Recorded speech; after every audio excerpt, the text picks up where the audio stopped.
Are you looking for new books to read? Do you like finding a new special author? Are you tired of the same old books from the same old authors? Well then, welcome to Discovered Wordsmiths, a podcast where you can hear from fantastic new authors. Join Stephen Schneider as he finds and talks to authors you may not know, but authors that have worked hard to write great new books. Hear about their book and why you should check it out. So sit back and listen to today's Discovered Wordsmith. Well, today on Discovered Wordsmith, I have Joel Burcat. Joel, welcome to the podcast. How are you today? Stephen, I'm happy to be here. Thank you very much. And we got through our technical issues. We're here. Yes. So everybody's vain. Yes. We're all getting used to it, though, in today's world. Yes, it's a brave new world. I never used Zoom. I think I used Skype a few times before the pandemic. But obviously, like everyone else, I've been using Zoom and a few other media and social media kind of platforms. But like everyone. So I think we're starting to get used to it. Yeah. So Joel, tell everybody a little bit about yourself, where you live, your background, what you like to do outside of writing. Yeah, I'm originally from Philadelphia, and I live now in Harrisburg, Pennsylvania, and I've lived here for over 40 years. I came here as a brand new lawyer and went to work for Pennsylvania's Department of Environmental Resources, as it was called at the time, and I planned on staying in Harrisburg for 1 year and then moving back to Philly, and I'm still here after 41 years. So it's a nice town. I enjoy it. It's a beautiful place, and right about a block away from the Susquehanna River, and it's just a gorgeous town to live in with enough activity to keep you interested, especially when you're working. You don't have a whole lot of free time, and when you've got a family and you don't have a whole lot of free time. And in terms of when did I begin writing, I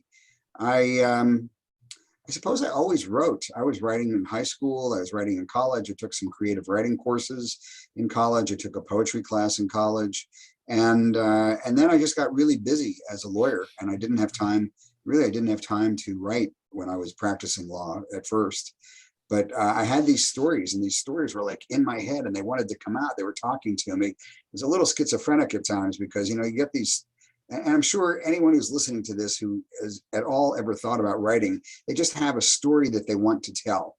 And I would have these stories, and I wasn't putting them down, but I was saving them up. And I did write a little bit when I turned 40 and actually got that story published. And then I put it down again and didn't write again for a couple of years. And finally, about 15, 16 years ago, on a trip to Maine, when it was very rainy and there was nothing else to do, I couldn't even log in to my network. I started writing again. And while I was up there for a week, I wrote 2 short stories that ultimately became published. So, that got me started, and I started writing again. From then on, I've written constantly. Nice. Great. And we're going to talk a little bit about career and writing after your career coming up in the author part. So let me ask, though, Harrisburg, a lot of history in that town, a lot in Philadelphia, obviously a lot of history, but somewhere south of you, there's a bookstore called Cupboard Maker Books. Do you know that one? Oh, yes. They're great people. Great people. Good bookstore. Love that one. We love going to it with all the cats and everything. It's one of our top 5 that we visited throughout the country. Yes. Michelle runs a terrific bookstore there. And she added something, probably you may not have seen it if you haven't been there in about a year or two. She added a whole new book section. So the bookstore has tens of thousands of used books, very, very reasonable, 50 cents, no more than $1 per book, very well organized by genre and alphabetical. So it's not difficult to find. It's not like you're just plowing through a pile of books. But she added a new book section, which is very nice. And she likes to feature new authors. So something your listeners, many of whom are new authors, ought to keep in mind. And, she requires you to be nice. And that's a very important thing. It's a good lesson to know whenever you're dealing with people in this industry, is that being nice is better than being the opposite of nice. Right. But that's a great bookstore. And there's another good store in town called Midtown Scholar Bookstore. I've been there. Humongous bookstore. And they started out specializing just in academic books, and now they've branched out into all kinds of books, fiction, poetry, literature, local authors, not local authors.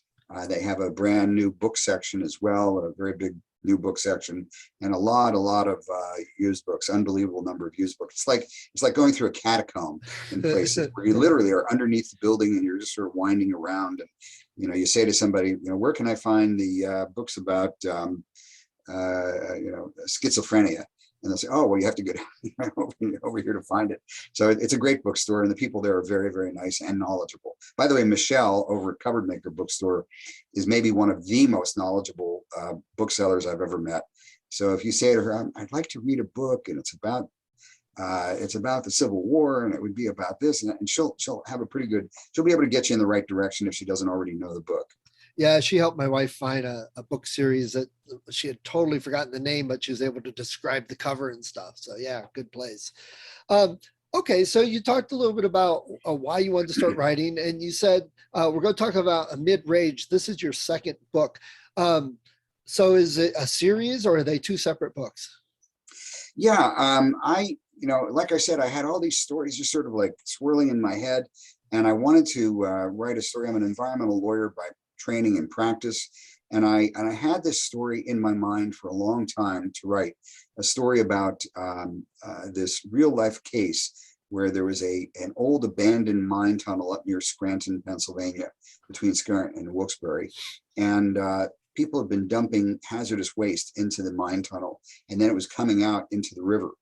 And so I had dreamed up this story about what would happen if teenagers or kids got into the chemicals and were killed as a result of that.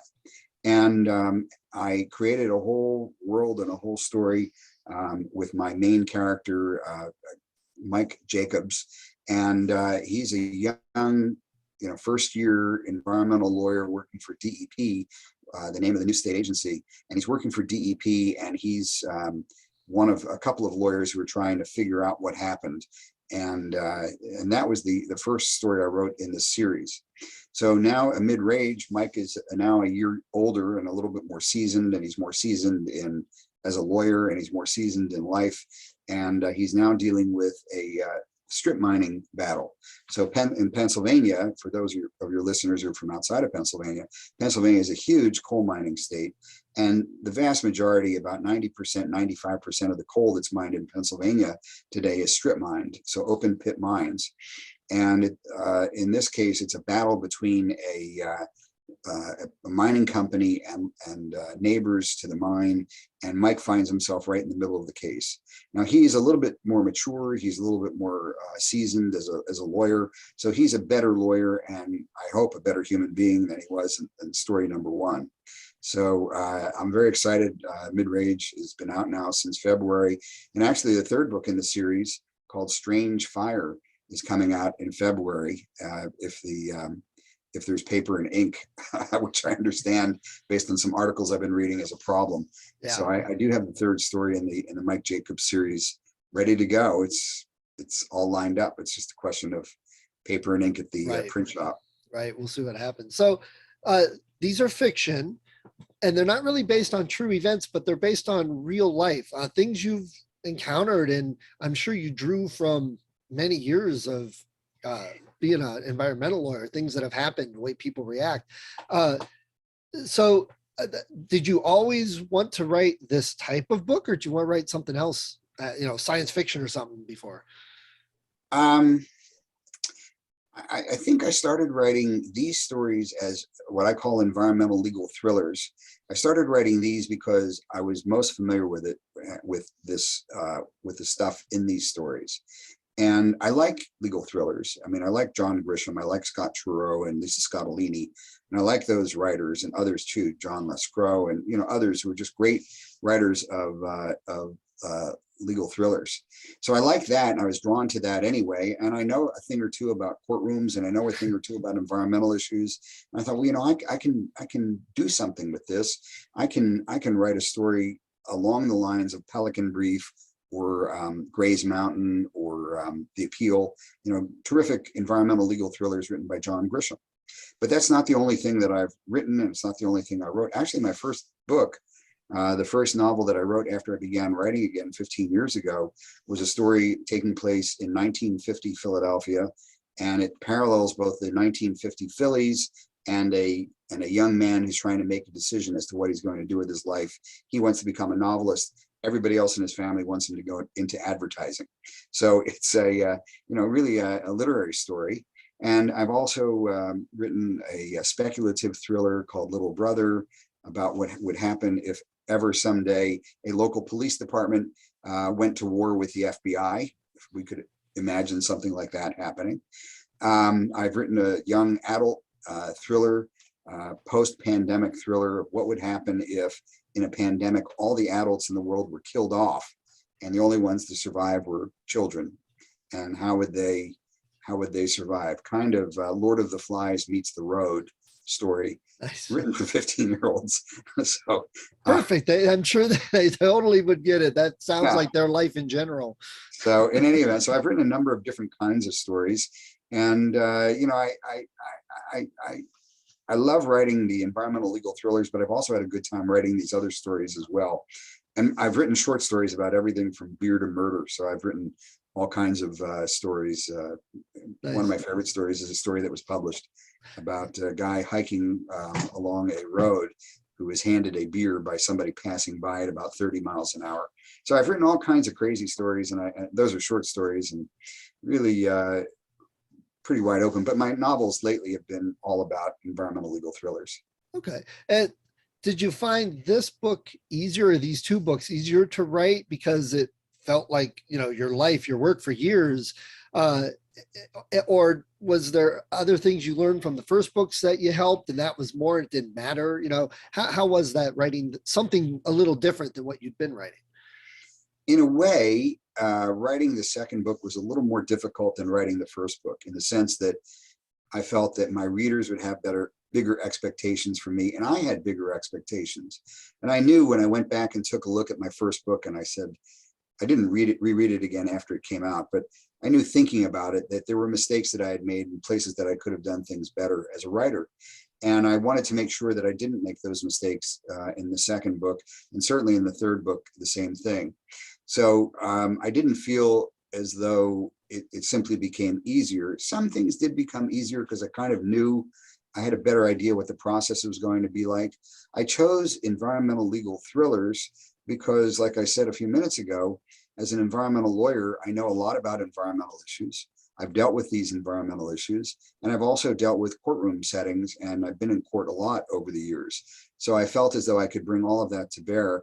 And the other thing too is I feel as though there's a certain realness to what I'm writing in the story.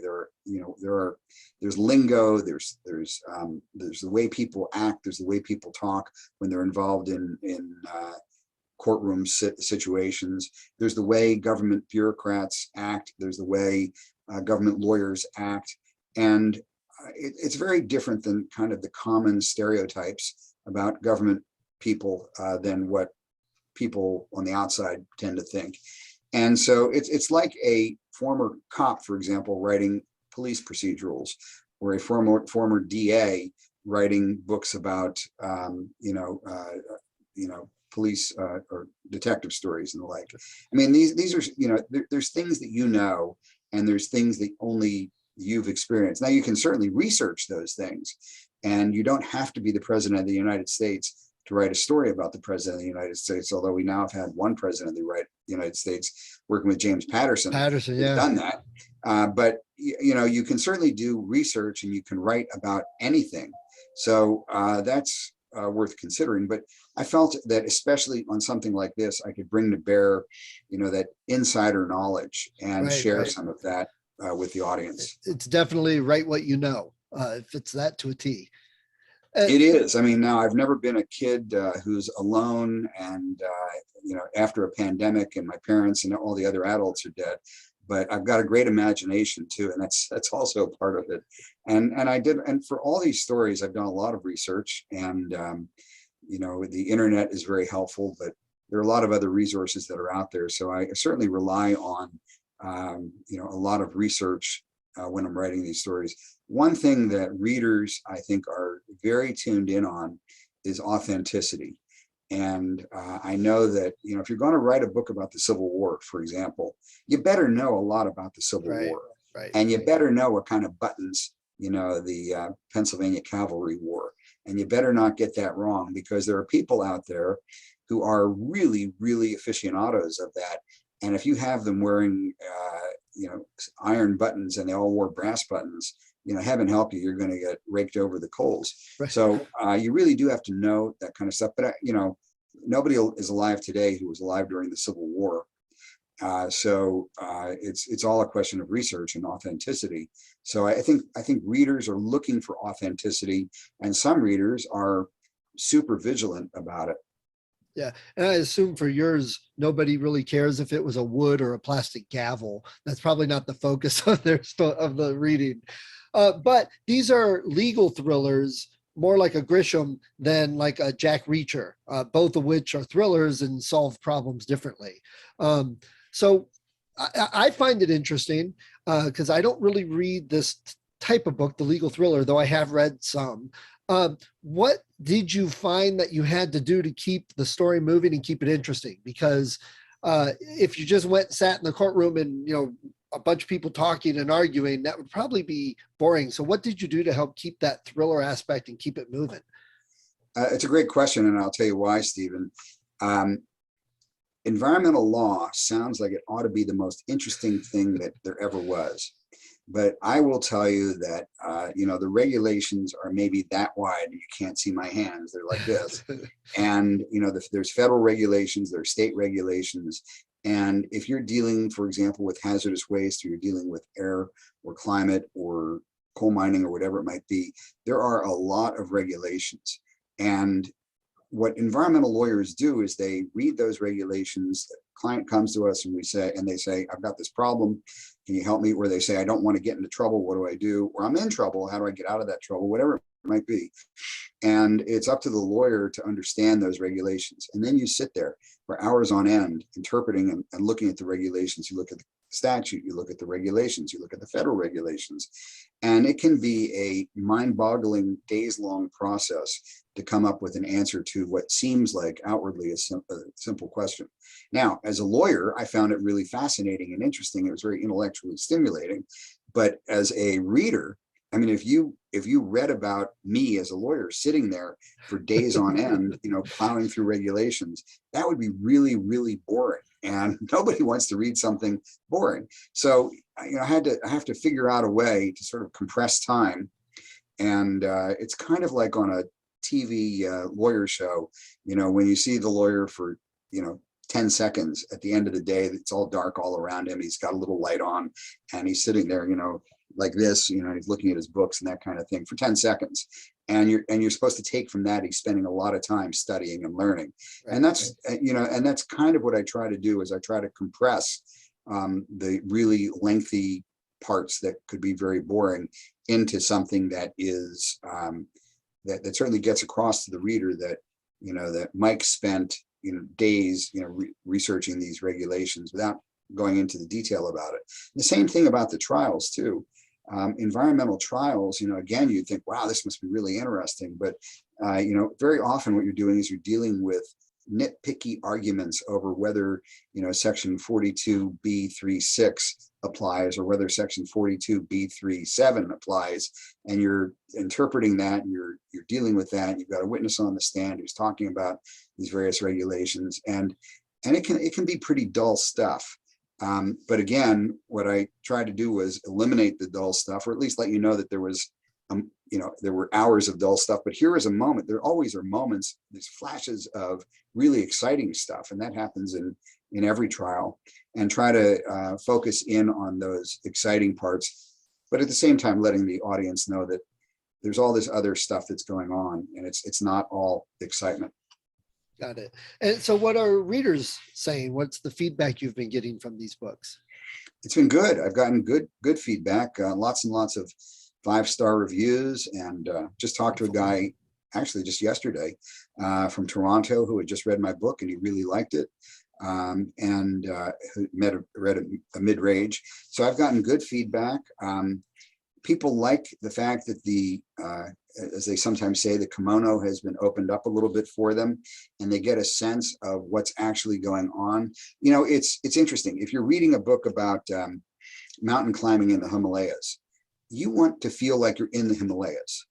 You want to get the sense that, okay, wow, there's this mountain and it's cold and it's windy, and here's what the smells are, and here's what the food is, and this is what it's like, you know, climbing the Himalayas. You know, you want to be there. And it's the same thing with a book about mining. You want to get a sense of what's it like being in that strip mine, and what's it like going way down into the pit, you know, on a very narrow haul road, and having these gargantuan trucks rather, passing by, where the wheel alone is bigger than the car that you're in. And you want to get a sense of that, you know, just like I said, you know, going to the Himalayas, or World War II and being in the middle of a battle, or, you know, whatever it might be. You want to get a sense of that.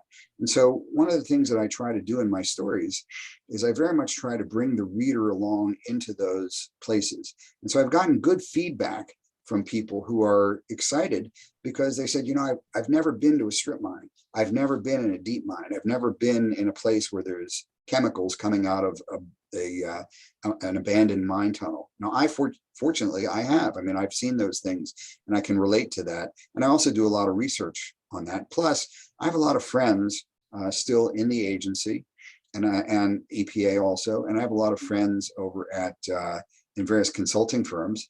And on anything technical, I will generally consult with my friends to make sure that I get it right. So in terms of the readers are getting responding and saying that they like all the technical stuff. They like the way it's presented, and it seems realistic to them. So the readers are excited about that. I think I'm pretty good in dialogue, and I think I'm pretty good in my characters. And so I think my characters come across as realistic people. You know, it's interesting. A couple of minutes ago, you mentioned Jack Reacher, and Jack Reacher is a little bit of a Superman. I've read a number of Jack Reacher books. He's a big, brawny guy, right, except when he's Tom Cruise in the movie. He's a big, gigantic, brawny guy, you know, 6'5" kind of guy, you know, broad shoulders, you know, expert at martial arts and the like. And, you know, he's got some superpowers. And I try to make Mike very, very relatable. My main character, Mike, could be any of us. And I did that very intentionally, because I wanted my readers to be able to say, oh, I could do that, or this is what I would do, or I see what Mike's doing. And I wanted readers to relate to him. So I think readers are responding to that in a very positive way. When Mike does something wrong, or occasionally he comes very close to doing something unethical, you know, readers, you know, have come back to me and said, yeah, I felt for Mike, because he was in a real difficult situation, and I don't know how I would have reacted under those circumstances. So I've gotten good response from readers, which has been just fun and great to hear from. That's nice. And it sounds more like Langford from Dan Brown's Da Vinci Code, that kind of every guy. Yeah, it's, you know, like I said, and that was a very important thing for me, was not to give him superpowers. You know, I've been watching and enjoying Bosch, which of course is dreamed up by Michael Connelly based on his character. And Bosch is he's a very dark character, but at the same time, he's kind of an average guy. He works really, really hard. You know, I was talking a few minutes ago about all that time that you spend, that book learning time, that time that you spend just looking at paper. You actually see that a lot in the series Bosch. But you know, he's kind of a normal guy in a difficult situation, quirky normal guy, I will say, kind of characters that Michael Connelly likes to write about. But I think it's important for my characters that they be normal, that they don't have, you know, 5 black belts, and that they don't, you know, they can't leap tall buildings in a single bound, that kind of thing. I want people reading to relate to my characters. Got it. And you mentioned paper a couple times. So do you have it available print and digital, or are you just doing print? No, a Midrange and Drink to Every Beast are both available digitally on Kindle and Nook. and they're available as paperbacks. And a Midrange is also available as an audiobook. So you can get it through Audible, you can get it through Apple Books. I have not had Drink to Every Beast turned into an Audible book, but considering that, and also the same with my new book, Strange Fire, coming out in February, that'll be coming out at least initially as a digital book and also as a paperback book. It's exactly the same book. It's just a question of what media you prefer. And this is self-published? No, I'm published by Headline Books. Okay. So Headline Books is, and again, for your writers, this is very important. So we all know about the Penguins and the Simon and Schusters and the big, gigantic publishing houses. And the only way that you can approach those is through an agent. So you have to have an agent who sells your book to those publishing houses. Then there is self-publishing. So the biggest one is KDP, Kindle Direct Press, and there are a number of others, Smashwords and some others as well. And that's a self-publishing process that requires you to be your own publisher and do everything on your own. And then in between are the independent presses. And I believe I read a statistic that said there were somewhere in the neighborhood of 500 independent presses in the United States. The indies, generally speaking, do not require you to come to them with an agent. So they will accept manuscripts to read, and then they'll make decisions based on your manuscript. You send it to them directly. And then like a big publishing house, they'll do some amount of editing. They will do the graphic design, because all of those pages have to be turned into book pages. The manuscript pages have to be turned into book pages. My publisher also provides a cover, and they send me several different covers to choose from. And then they're responsible for getting it up on Amazon and Barnes and Noble, and then they're also responsible for doing some amount of marketing. The amount of marketing that they do is relatively minimal, and so they leave the larger amount of marketing to me. And that's been a challenge. Something, boy, talk about on-the-job training. So I use a small press, and I know many other writers who've been successful using in the self-publishing, and of course the writers who are fortunate enough to be able to get published through the big houses. They're doing that, but the big houses ain't what they used to be. There was a time when it meant you could eat for a year, and they would take responsibility for marketing, and they would set up a book tour for you. And a lot of that isn't done anymore. Today, they do minimal marketing. Unless your name is Stephen King or James Patterson, they're not going to do a ton of marketing for you. And they'll do some marketing. I know also from talking to some friends of mine who are published by the bigger houses that often it is the author who's setting up the book tour. So they go out and hire a publicist who will help them set up the book tour. And it's, the advantage, of course, is that the major publishing houses can get you into every bookstore in the United States. They can get you into Barnes and Noble all over the United States. Whereas the indies generally can't do that.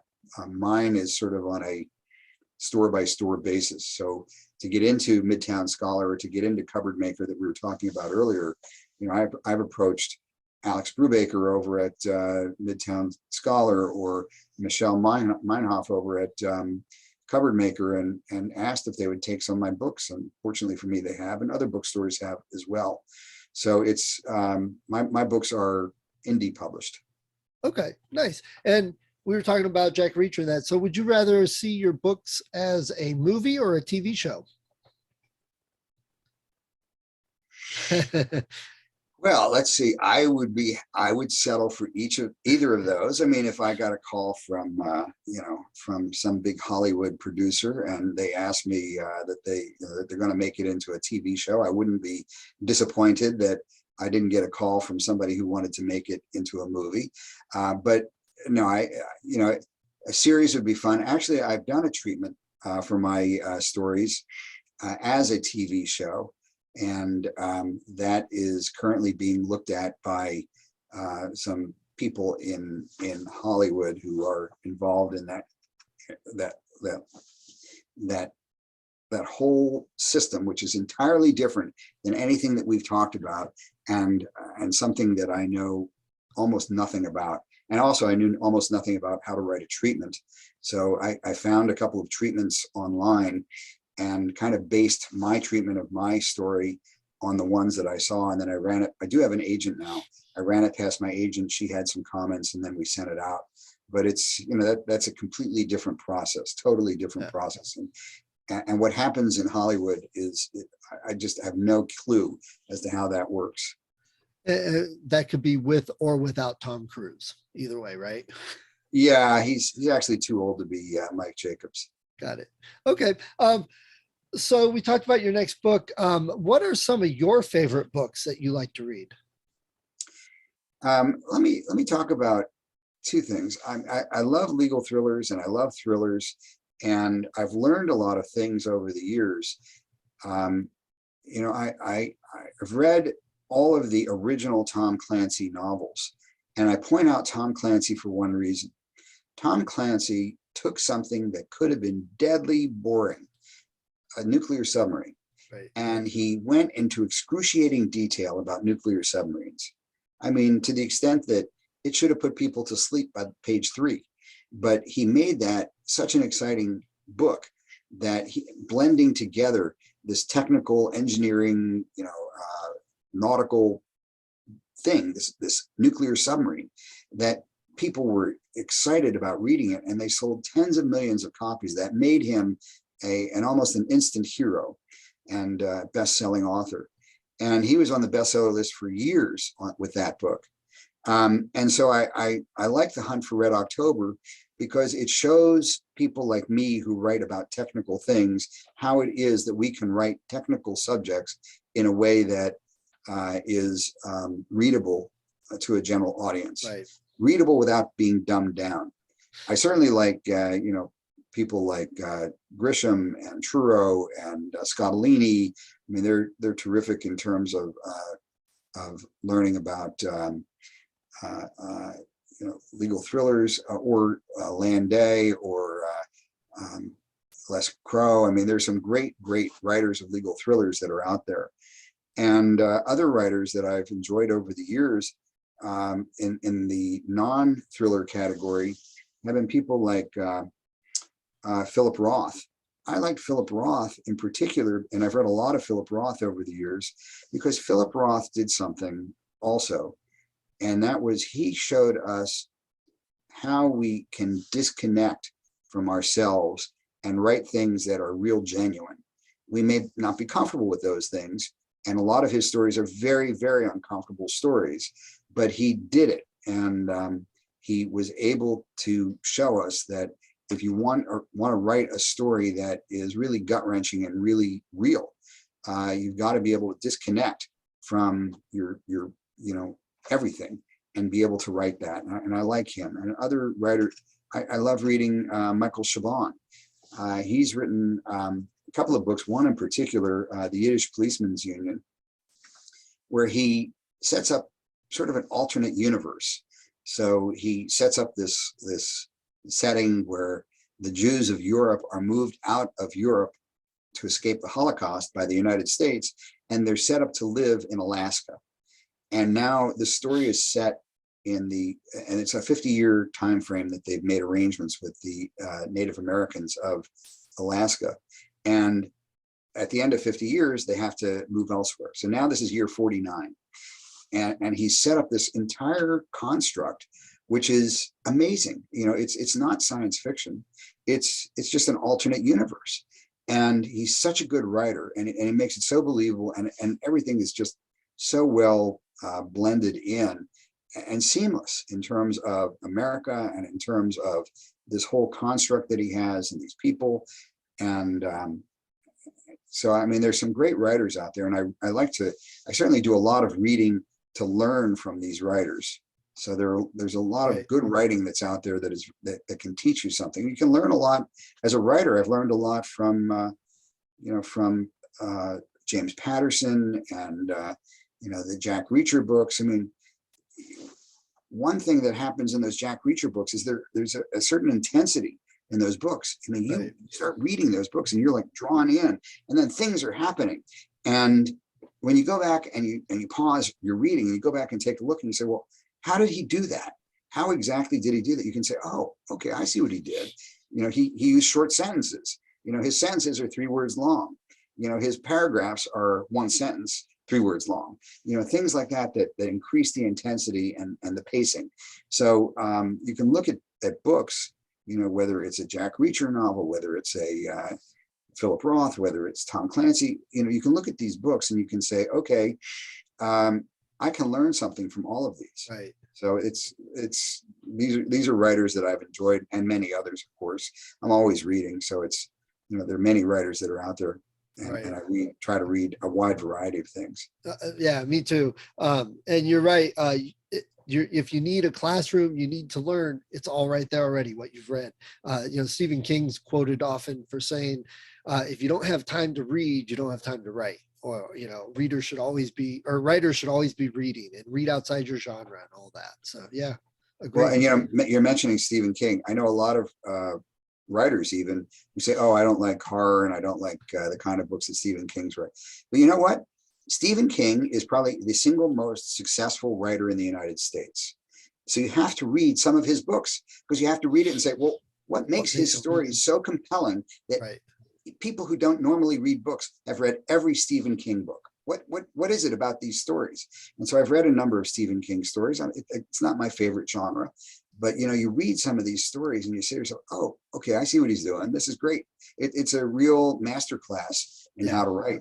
And even if, you know, people talk about, oh, he's not that great in this area, or he doesn't do this good. Okay, that's a proven, then you don't have to be good at every single thing. Do what you do well and do it very well. And, you know, people will come to it. Let me know if I can So, help. Joel, to end up our talk here about your books, before we talk about other stuff, do you have a website? And tell us again where we can find your book and books and what the titles are. Tell us again. All right. So my first book was Drink to Every Beast.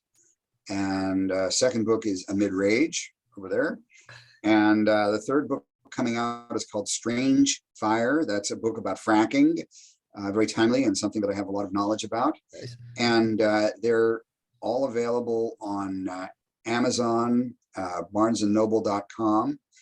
They're also available through various indie bookstore services. There are indie bookstores, and I always encourage people to shop indie if they can. So they can go to indie bookstores, and if they don't have the book, they can ask for it and they can get it in for you. You can go online to Headline Books, which is my publisher, and Headline Books has a way that you can order the books from them. Actually, you know, if you go to midtownscholar.com and you type in my name, you can actually get autographed copies of my books, because what they did was they had me come over and sign the book. So you'd get a book that's actually autographed by me. And then my website is called joelburcat.com. So you can see my name over there. Yep. And it's just joelburcat.com, very easy to find. And that will also link to places where you can get my book. Great. Well, Joel, thanks for telling us about your book. I appreciate you getting on and taking some time today. It's my pleasure, Stephen. Thank you very much for having me on the Thank you program. for listening to Discovered Wordsmiths. Come back next week and listen to another author discuss the road they've traveled, and maybe, sometime in the near future, it might be you.